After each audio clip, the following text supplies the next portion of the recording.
Student analytical geometry का असी chapter पढ़ते पे हैं चेंज ऑफ ओरिजन चैप्टर का नैक्सट टॉपिक आ देखो article number 3 find the condition that the product term x into y in the expression ax square plus 2hxy plus by square plus 2gx plus 2fy plus c may be wanting that is absent for a suitable rotation of axis।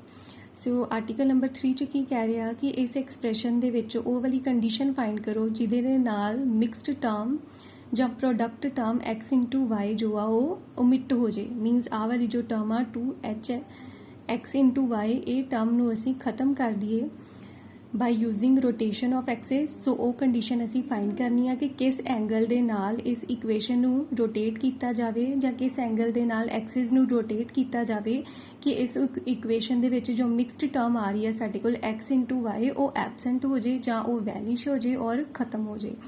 सो वो असी condition देखनी है कि किहड़ी condition हुंदी है या किहड़ा angle आ जिहदे नाल असी एक्सिस नू रोटेट कर सकते हैं सो दैट कि एक्स इंटू वाई वाली टर्म ओमिट हो जाए।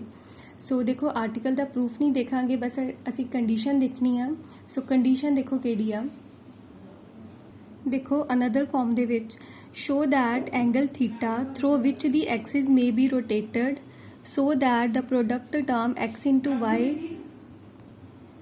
in the expression ax square plus 2hxy plus by square plus 2gx plus 2fy plus c may be absent is given by tan 2 theta is equal to 2h over a minus b when a is not same as b and theta equals to pi by 4 when a equals to b। ਹੁਣ देखो की कह रहा condition ਕਿਹੜੀ ਆ कि x into y वाली term omit हो जाएगी इस एक्सप्रैशन ਦੇ ਵਿੱਚੋਂ ਜੇਕਰ ਅਸੀਂ एक्सिस ਨੂੰ रोटेट कर ਦਈਏ ਇਸ एंगल ਦੇ ਨਾਲ मीनस tan 2 theta equals to 2h over a minus b। ਇਹ कंडीशन कदों अप्लाई करांगे ਜਦੋਂ a is not equals to b। देखो ए की दा कोफिशिएंट है एक्स स्क्वेयर का और बी की दा कोफिशिएंट है वाई स्क्वेयर का। सो जो इक्वेशन दे विच coefficient of x square and coefficient of y square दोनों इक्वल नहीं आ दैन असी एंगल नू किस दैन असी एक्सिस नू किस एंगल नाल रोटेट करना है इस एंगल दे नाल मीनस tan 2 थीटा नू की पुट करांगे असी 2h over a minus b। देखो 2h केड़ा हैगा इस एक्सप्रैशन दे विच x इंटू वाई वाली टर्म और a माइनस b केड़ी टर्म ने देखो a टर्म हैगी आ कोफिशिएंट ऑफ एक्स स्क्वेयर और b coefficient of y square.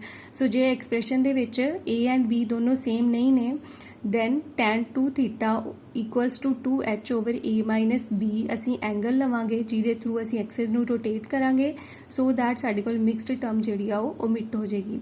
But जेकर साडे कोल a और b दोनों इक्वल आ means coefficient of x square और वाई स्क्वेयर जेकर दोनों इक्वल ने दैन एंगल केड़ा आएगा theta equals to pi by 4 45 degree angle नाल दैन असी एक्सिस नू रोटेट करांगे। सो रोटेट करन दे नाल इस एक्सप्रैशन दे विच जो मिक्सड टर्म आ वो ओमिट हो जाएगी। सो आ दोनों कंडीशन तुसी याद रखनियां ने। नैक्सट असी जिहड़े सम सॉल्व करांगे सो उन्हां दे विच ये दोनों कंडीशनस अप्लाई करांगे। एग्जाम्पल नंबर 4 देखो student through what angle should the axis be rotated so that the mixed term may disappear from the equation this equation also find the transformed equation। सो की कह रहा कि किस एंगल के through इस expression नू इस इक्वेशन नू रोटेट किया जाए एंगल रोटेशन की जाए एक्सिस दी सो दैट इस इक्वेशन दे विच जो मिक्सड टर्म आ वो डिसअपीयर हो जाए। सो देखो हुणे असी कंडीशन पढ़ी आ कि जेकर कोफिशिएंट ऑफ एक्स स्क्वेयर और वाई स्क्वेयर दोनों इक्वल ने दैन असी केड़ा एंगल लवांगे theta equals to pi by 4। So इस इक्वेशन दे विच देखो कोफिशिएंट ऑफ एक्स स्क्वेयर और वाई स्क्वेयर दोनों सेम ने 17 ने दोनों। सो दैट मीनस असी एक्सिस नू किस एंगल के थ्रू रोटेट करांगे theta equals to pi by 4 angle के थ्रू।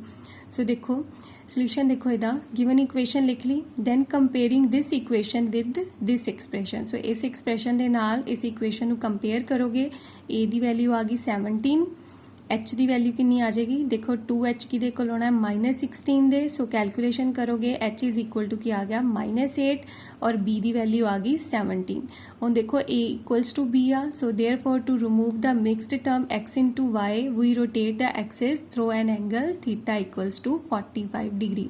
सो जेकर दोनों कोफिशिएंट एक्स स्क्वेयर और वाई स्क्वेयर सेम ने दैन असी एंगल थीटा 45 डिग्री दे नाल एक्सिस नू रोटेट करना है। सो नैक्सट देखो स्टैप, देखो जेकर थीटा की वैल्यू 45 डिग्री आ then sine theta at 45 degree कितना आएगा 1/√2 और कॉस थीटा भी कितना आ गया 1/√2। सो ट्रांसफॉर्मेशन केड़ी आ गई फिर x is equal to x dash cos theta minus y dash sine theta. Cos theta और साइन थीटा की वैल्यू पुट कर दोगे, सो आ इक्वेशन आ जाएगी। सिमिलरली y आ गया x dash sine theta plus y dash cos theta which is equal to x dash plus y dash over √2। उस तो बाद की करांगे, हुण दो जो वैल्यू साडे कोल आ चुकियां ने एक्स और वाई दियां उन्होंने असीं इक्वेशन दे विच पुट कर दांगे इक्वेशन नंबर 1 दे विच। सो इक्वेशन नंबर 1 च पुट करोगे दैन कैलकुलेशन करोगे, लास्ट दी इक्वेशन आ जाएगी साडे कोल 9x dash square plus 25 y dash square is equal to 225। हुण देखो जो न्यू इक्वेशन साडे कोल आई है उहदे च मिक्सड टर्म नहीं आ रही, एक्स इंटू वाई वाली टर्म नहीं आ रही। सो यही असीं देखना सी कि न्यू इक्वेशन नू ट्रांसफॉर्म करन ते ओल्ड इक्वेशन नू सॉरी ट्रांसफॉर्म करन ते जो न्यू इक्वेशन बनती है उहदे च मिक्सड टर्म ना आवे। सो देखो जो न्यू इक्वेशन आई है उहदे च मिक्सड टर्म नहीं आ। सो हुण नैक्सट स्टैप च की करांगे, एक्स डैश और वाई डैश नू चेंज कर देंगे एक्स एंड वाई च। सो इक्वेशन आ गई 9x square plus 25 Y square is equal to 225। So new equation आ गई जिहदे च मिक्सड टर्म नहीं आ। सो इवें असीं एंगल रोटेशन करांगे axis the through angle 45 degree जो कोफिशिएंट ऑफ एक्स स्क्वेयर और वाई स्क्वेयर सेम ने। सो रोटेशन करन दे नाल 45 डिग्री ते साडे कोल मिक्सड टर्म जो आ वो ओमिट हो जाएगी।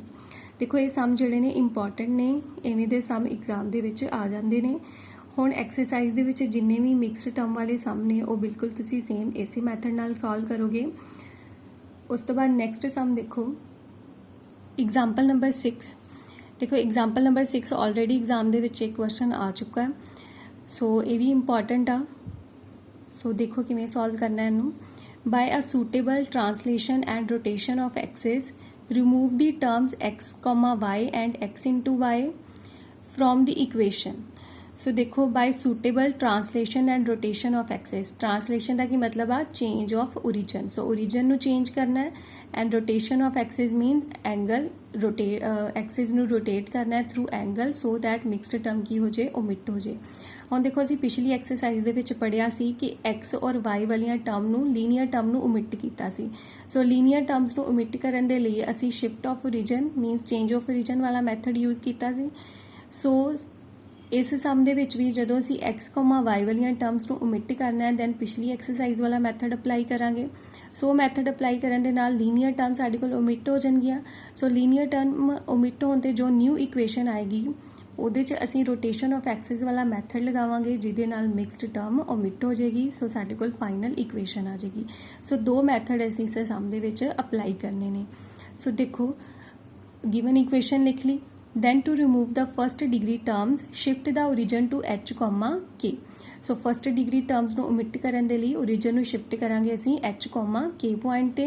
सो की ट्रांसफॉर्मेशन पुट करोगे तुसी x is equal to x dash plus h और y is equal to y dash plus k in equation number 1। So put कर दित्तियां values. So transformation equation number 1 च पुट करोगे सो आ इक्वेशन बन जाएगी। दैन कैलकुलेशन करन ते लास्ट ते साडे कोल इक्वेशन आ गई। उस तो बाद देखो असीं ओमिट करनी है लीनियर टर्म। सो देखो लीनियर टर्म तां ही ओमिट होएगी जदों एक्स डैश और वाई डैश का कोफिशिएंट की होएगा 0। सो देखो first degree terms will be vanishing when 7h minus K minus 9 equals to 0, 2h minus 11k minus 24 equals to 0 means coefficient of X dash and Y dash दोनों की ले ले 0 के equal. Then इन्हां दोनों इक्वेशन नू solve करांगे 23 बार वाला रूल लगा के। सो इक्वेशन नू सॉल्व करन ते h की वैल्यू आ गई 1 और k की वैल्यू आ जाएगी -2।